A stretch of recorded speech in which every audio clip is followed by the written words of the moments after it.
Muchas gracias. Comenzamos ahora un turno de preguntas, que yo soy el primero que tengo algunas y que no podré hacer todas seguramente, y también sería interesante que tuviesen oportunidad el público, por lo cual os voy a pedir, no voy a ser tan anciano de decir que las respuestas sean telegráficas, pero sí voy a pedir que quepan en un tuit. Entonces, por favor, os voy a pedir que seáis muy concretos con las respuestas. Javier, por parte de la Asociación Castellano y Leonesa del Hidrógeno, yo te quería plantear el encaje que tienen los clúster como instrumentos de las políticas europeas. Creo que habéis sido beneficiarios de uno de los programas. ¿Cómo es ese papel organizativo a la hora de articular esas políticas? Bueno, creo que los clúster cumplimos una labor fundamental para que todas esas políticas europeas puedan llegar a las empresas. Lamentablemente, la estructura de la mayoría de las empresas no permite estar activo en todos esos diferentes planes que se articulan desde Europa, las diferentes familias de ayudas, los diferentes scopes, y nuestra labor hace que la información que llega a las empresas ya llegue sintetizada, que llegue bien enfocada y que seamos capaces de separar la paja del grano. Entonces, yo creo que es una labor fundamental, y no solo en la parte europea, sino que si metemos en la misma ecuación que también hay iniciativas a nivel nacional, iniciativas regionales, incluso iniciativas privadas, pues ese primer filtro que hacemos nosotros y esa acción dirigida de política empresa, pues creo que es fundamental. Y ya, por no extenderme, si encima involucra la necesidad de que interactúen diferentes agentes, como suele ser en el caso de las políticas europeas, que no va enfocada única y exclusivamente a una empresa, sino que va enfocada a un grupo de empresas o a una iniciativa ya más macro, pues creo que la labor esa de aglutinar o de sentar a todos en la misma mesa, pues es una labor fundamental de los clústeres. Muy bien. Y luego, desde otro punto de vista, yo quería plantearte si los clústeres pueden ser una solución, un instrumento para otras administraciones mucho más pequeñas, más locales. Hablo de gobiernos regionales, federales en el caso de Alemania, ayuntamientos que nos encontramos con la realidad, yo que estoy del lado de la administración, que llegan misiones muy importantes, pero luego no se cuentan con todos los medios o las capacidades que harían falta. ¿Ves también ahí a los clústeres como, dentro de su neutralidad, un actor colaborador a nivel local con las administraciones? Bueno, yo creo que debe ser. ¿Por qué? Porque al final nosotros somos ese caballo de batalla que toca la puerta de la administración con las necesidades del sector privado. Pero también tenemos que actuar de la misma forma en el sentido contrario. Es decir, la administración necesita información en tiempo real de qué se está cocinando en un determinado territorio. Nosotros, por ejemplo, en Castilla y León lo llevamos haciendo desde el día 1. El ente regional de la energía es el representante de la administración dentro de la asociación. Tenemos una conversación fluida y actuamos un poco de canalizador. Cuando llegas ya al caso de los ayuntamientos, y más en una región como la nuestra, donde estamos hablando de prácticamente 2.000 ayuntamientos, más de 4.000 entidades menores, los medios con los que cuentan los ayuntamientos pequeños, incluso algunos más grandes, pues son muy pequeños y el desconocimiento del sector es muy amplio.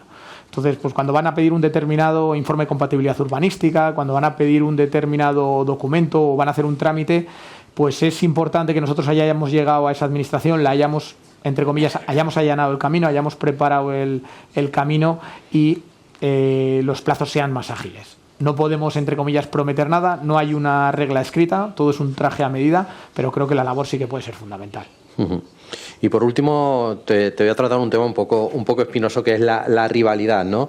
Ese ámbito regional que nos puede llevar a caer en que mi valle es más verde que el tuyo, o incluso también, ¿por qué no?, mirar hacia afuera en ver cómo ese conjunto, esa unión de empresas en un valle nos puede también permitir ser más competitivos con un mercado global en las que tenemos agentes con muchas particularidades. Sabemos lo que está pasando en Estados Unidos, el potencial que tiene China, la capacidad de renovables que tiene Latinoamérica.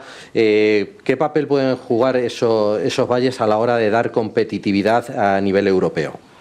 Bueno, la competencia es sana.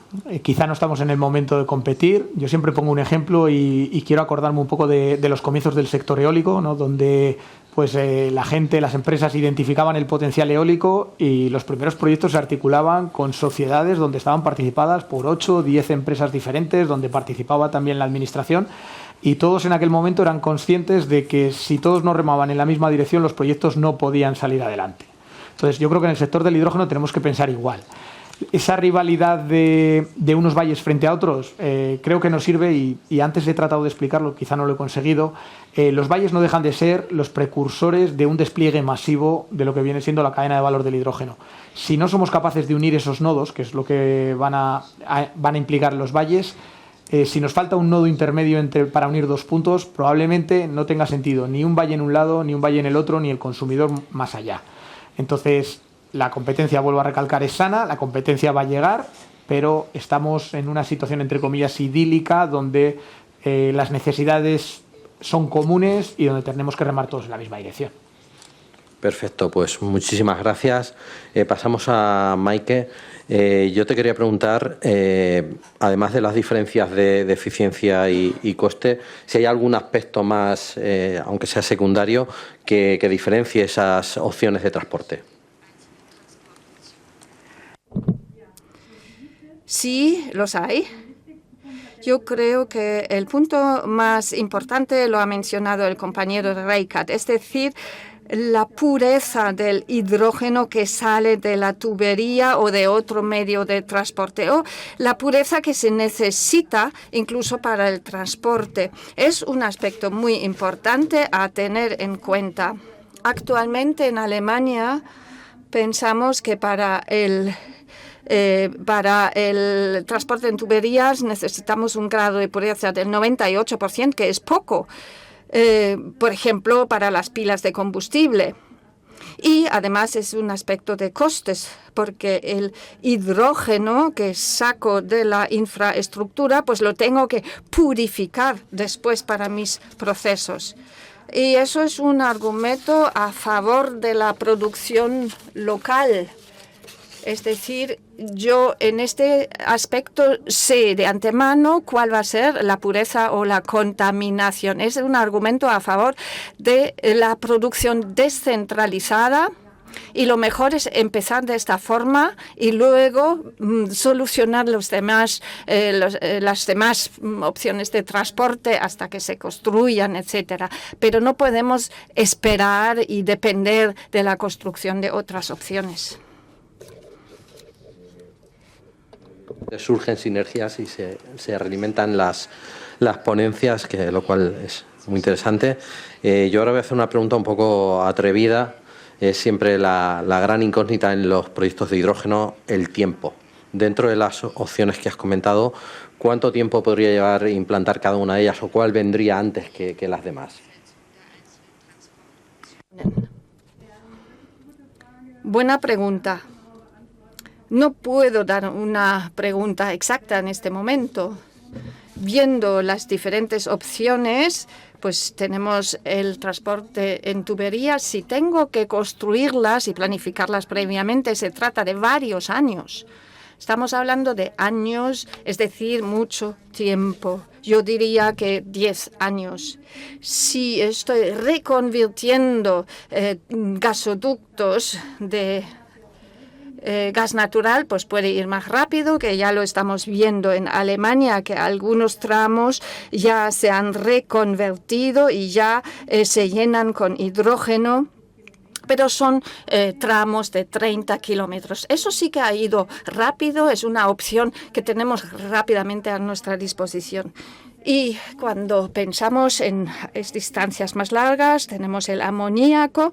Ahí ya existen infraestructuras, hay barcos que lo pueden transportar, pero necesitamos también las infraestructuras en los puertos. Ya he hablado del puerto de Rotterdam, donde existen ya infraestructuras. Por lo tanto, creo que en los próximos 2 años tendremos opciones. Y en cuanto a las demás opciones, me temo que los plazos van a ser más largos por diferentes razones. Por ejemplo, el transporte de hidrógeno líquido por barco. No tenemos ningún barco. Hay solamente un prototipo de barco para ello.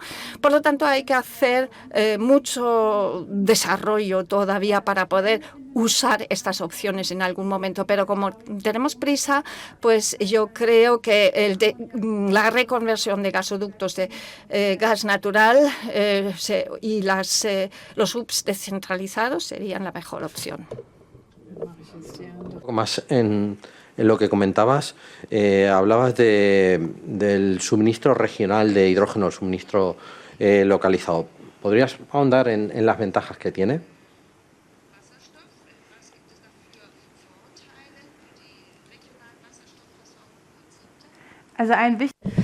Una ventaja importante es que no tenemos que esperar nada. Desde luego podemos empezar de inmediato.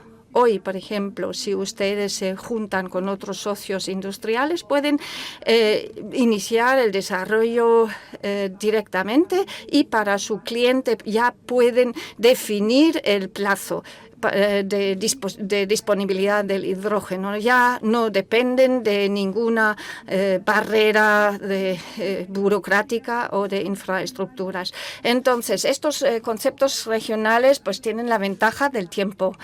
Pero también el tema de la aceptación, es decir, que haya creación de valor in situ y que haya a la vez un uso local. Muchas veces la mayoría de los vectores de energía se importan, pero si hay una creación de valor en la región, pues tenemos un buen argumento a favor de estas estructuras.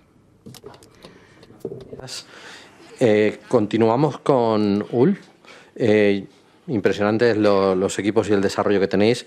Yo te quería preguntar un poco en qué aplicación.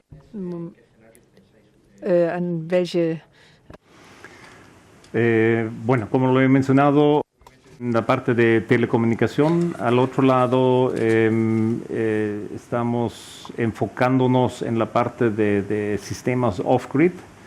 Un ejemplo, Colombia tiene las famosas comunidades energéticas, comunidades que no están conectadas a la red, que jamás van a ser conectadas, y ahí sí hay la posibilidad de instalar sistemas primarios, fotovoltaicos, eólicos, hídricos, con la posibilidad de almacenar el sobrante en baterías o digamos en forma de hidrógeno. Entonces ahí sí también hay buenas aplicaciones, o en la parte industria.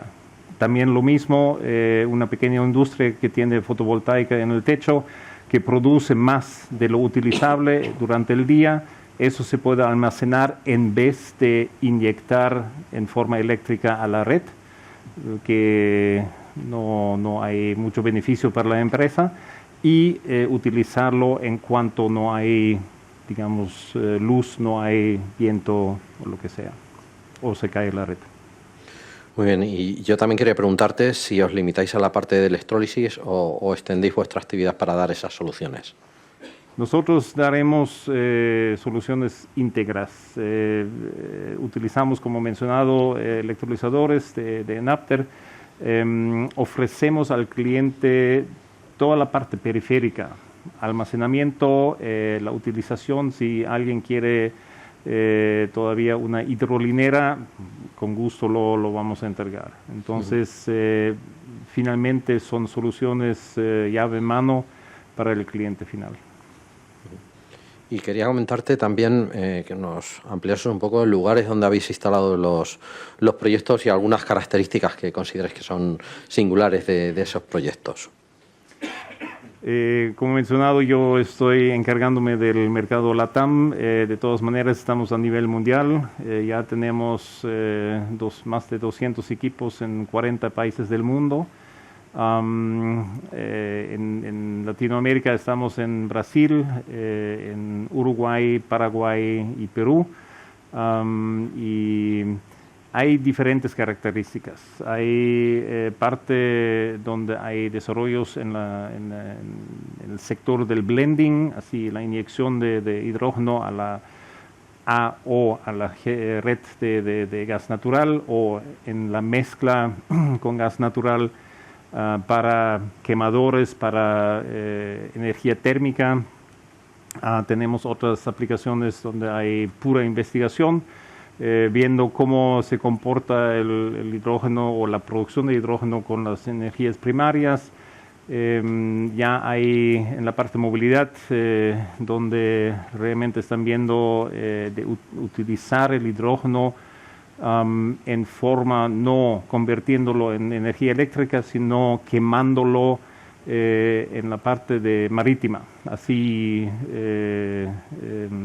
aguataxis que están en las Islas Galápagos o en la Isla Grande de Brasil, donde sí hay muchas aplicaciones de sacar los combustibles fósiles y aplicar combustibles renovables.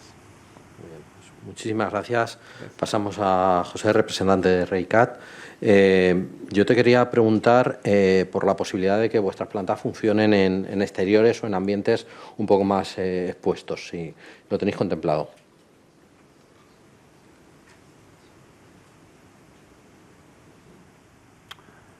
Gerne.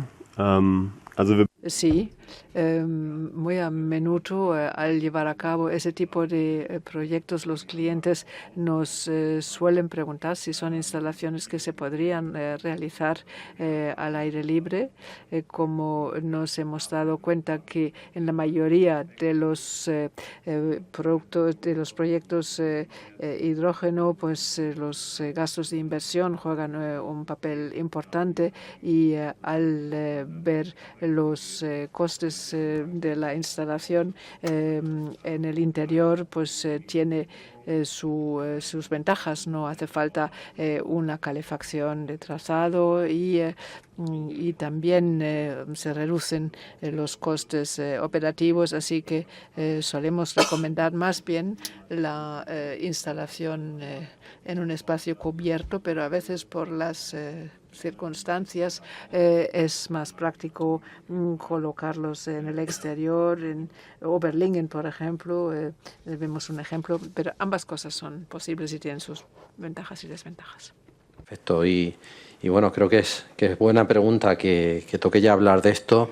El consumo energético y los costes y el trabajo de mantenimiento.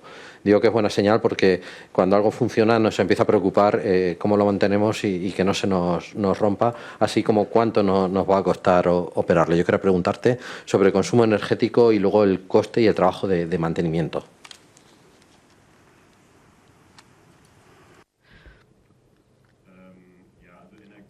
Bueno, gasto energético, para contestar a la primera de las preguntas, es más difícil de contestar que al sopesar el indoor o outdoor. Bueno, hay que tener en cuenta que nuestras soluciones son soluciones a medida.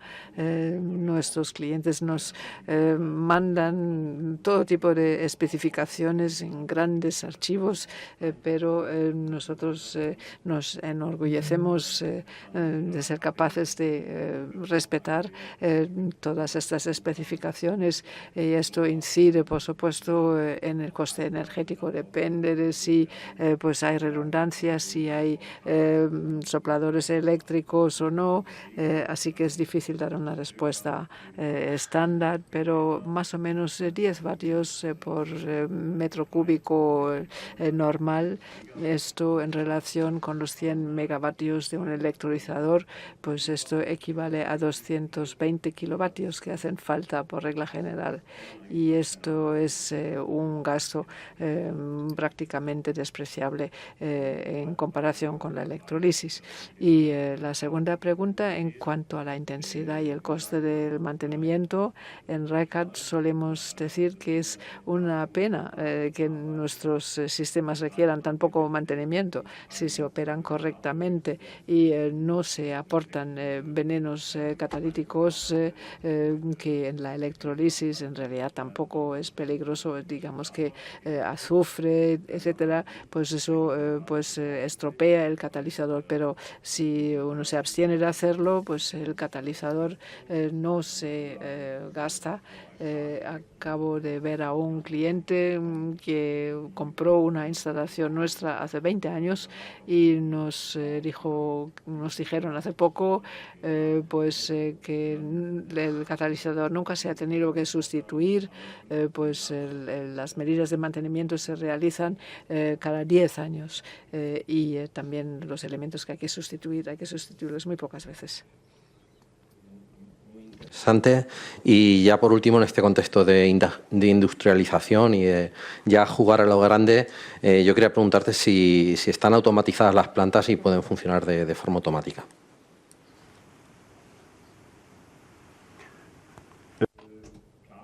Sí, por supuesto, todos nuestros sistemas trabajan en regímenes plenamente automatizados con un control que aportamos nosotros, suele ser un control de Siemens y por regla general no se requiere ninguna intervención manual. Nuestro conocimiento también pues se ha ido creando a lo largo de toda la experiencia que tenemos también con sistemas de control. Donde a lo mejor no estamos tan adelantados como en NAPTA es ahí, pero sí que podemos ofrecer un servicio remoto, es decir, podemos realizar trabajos de mantenimiento desde la distancia, no tenemos que trasladarlos, por ejemplo, a Dinamarca para llevar a cabo trabajos de mantenimiento. Es muy interesante, pero tenemos que continuar. Hablamos con Denise y Jens. ¿Por qué TOS mira a España? ¿Por qué se compromete y cuáles son sus motivos? Pues hemos identificado a España como un mercado clave para proyectos de energía verde y el hidrógeno verde también. Y vemos que aquí hay mucho potencial y pues todos quieren ser parte de este cambio y de este camino y no solo queremos mirarlo desde fuera. Y esto es porque estamos aquí y esperamos que podamos participar en proyectos muy interesantes y importantes para el cambio. Muy bien. Y dentro de este trabajo que hacéis, que es tan amplio, tan polivalente, ¿qué papel desempeña el hidrógeno en vuestra orientación estratégica? Dann mache ich auf Deutsch. Ja. Bueno, el hidrógeno para nosotros es mucho más que una tendencia. Por supuesto, hay unas ciertas modas en este momento, está un poquito hacia abajo, pero estamos convencidos de que es una tecnología de futuro y es una de las claves para tener éxito en la transición ecológica y es por lo que estamos comprometidos con el hidrógeno, es por lo que desarrollamos nuestro conocimiento y queremos apoyar los proyectos de futuro. Nos hemos quedado con ganas de más. Yo, además del proyecto del que habéis hablado en Castellón, quería preguntaros por algún trabajo más que hayáis hecho, alguna referencia más que tengáis en vuestro portfolio. Ja, dann mache ich da weiter. Wir haben europaweit. Bueno, puedo continuar yo entonces. En Europa tenemos proyectos de referencia en Alemania, en los Países Bajos y en 2021 solo teníamos un proyecto. Ahora ya la lista es mucho más larga. No sé si el nombre Mosaic le dice algo a alguien. Es un proyecto de tuberías en el Sarre, 500 kilómetros de tubería para hidrógeno en Lingen, dos grandes electrolizadores para dos grandes operadores energéticos, donde también asesoramos en cuanto a la gestión de ayudas y subsidios.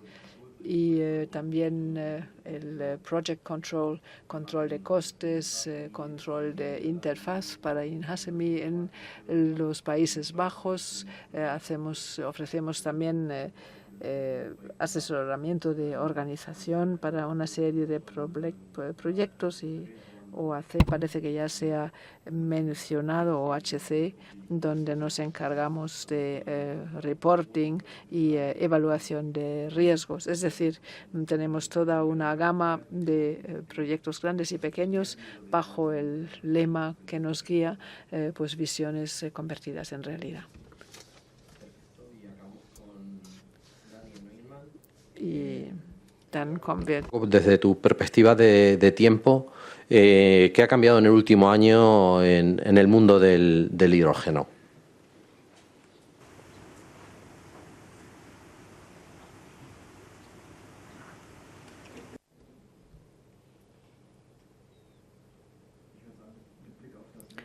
Bueno, si tomo en consideración el último año y los primeros 6 meses de yo diría pues que la actitud nuestra es positiva. El año pasado se vio marcado por muchos titulares negativos, muchos proyectos fueron suspendidos, interrumpidos, aplazados o reducidos en cuanto a su envergadura. Esto han sido pues, los titulares sobre el hidrógeno el año pasado, pero este año, en cambio, y es una pregunta que yo también planteo regularmente en reuniones como esta, y percibo claramente una sensación más positiva, lo que no quiere decir que ya hayamos dejado atrás este profundo valle de lágrimas en el que nos adentramos el año pasado y que ahora estamos ya ascendiendo del todo, pero al menos tengo la sensación de una cierta consolidación y que los proyectos que ya existen pues ahora están más maduros que el año pasado, y también al ver nuestros proyectos también me da la impresión que tanto los fabricantes como los usuarios y consumidores se han acercado más en las conversaciones, en las negociaciones sobre los grandes proyectos, pues da la impresión que ha habido grandes progresos. Así que yo diría que el año pasado sin duda fue un año muy difícil, todo el mundo tuvo que atravesar este bache, pero este año hay mejores expectativas que ojalá continúen cara al futuro. Bueno, seguimos hablando de los tiempos. Siempre es una preocupación en los proyectos de hidrógeno no llegar a tiempo, sobre todo cuando tenemos financiación europea. No es algo nuevo. Tenemos a expertos en proyectos. Yo he escuchado un teorema que dice que todo proyecto se retrasa en su ejecución, aunque en la planificación se tenga en cuenta este mismo teorema, ¿no? Bueno, pues hablando de retrasos, desde tu experiencia en el desarrollo de proyectos, ¿de qué factores crees que pueden venir estos retrasos, que pueden tener más peso?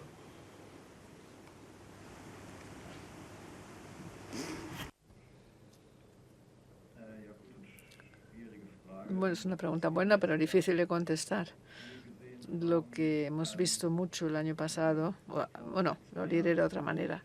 Hace unos 2 años, pues vimos fracasos, retrasos de proyectos como consecuencia de problemas tecnológicos, o que los elementos suministrados no cumplían los estándares de calidad, etcétera. Desde mi punto de vista personal, esto ha cambiado el año pasado. Hubo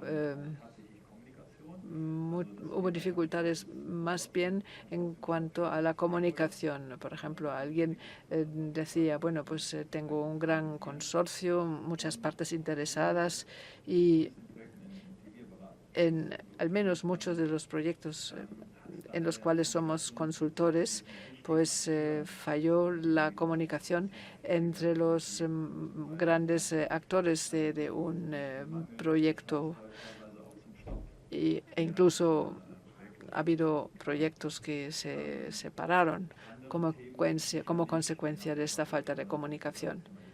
Pero también influye, por supuesto, la legislación, otras condiciones marco de regularizaciones que muchas veces son más bien parte del problema y no de la solución. Y es justamente también la razón por la que muchos inversores realmente tienen muchas reticencias a la hora de invertir. Pues viendo últimas legislaciones que solo ofrecen una seguridad de 5 o 6 años, pues no es sorprendente que inversores tengan pues mucha precaución antes de firmar un acuerdo.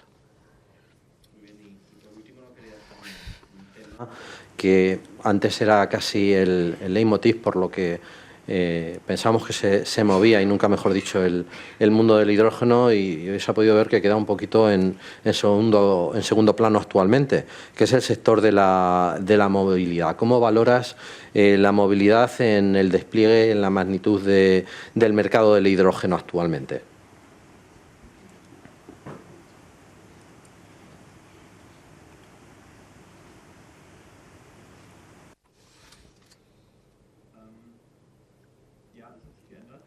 Es verdad que ha habido un cambio de tendencia. Lo intenté explicar un poco. Una de las prioridades de la FFEV sí es la movilidad. Estamos colaborando también en el mundo de las transmisiones, etcétera. Pero en lo que se refiere al tráfico de carretera, y también el tráfico fuera de las carreteras en el ámbito rural, pues hay menos hidrógeno en el mix de los combustibles de lo que pensamos, y desde este punto de vista el hidrógeno cara al 2035 pues va a cubrir más bien un mercado de nicho.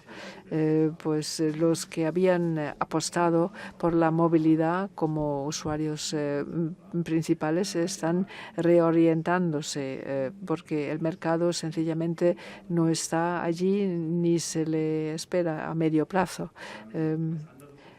Otra cosa es el ámbito de la navegación aérea o pues marítima.